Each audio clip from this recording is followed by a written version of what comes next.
la Russie et la France ont suspecté quelque chose. Les obus éclatent, les drones volent, les tanks rampent, le sang coule.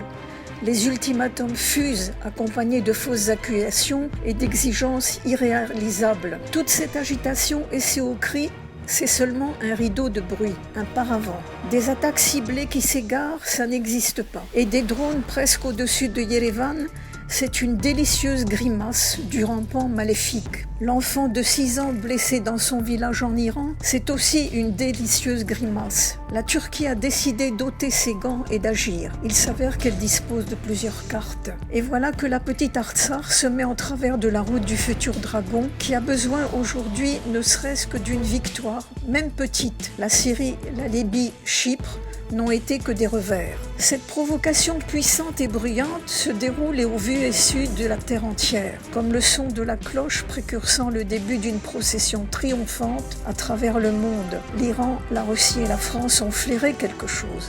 Les États-Unis observent avec attention. Eh bien donc, pas tous les pays s'y sont pris à temps avec le nouveau virus. Il y a eu des retards fatals. L'opinion des autres pays ne peut influer sur notre décision de transformer Sainte-Sophie en mosquée. Vous vous souvenez? C'est une citation d'Erdogan, le test des cailloux sous-marins. Et en même temps, les applaudissements dans son pays.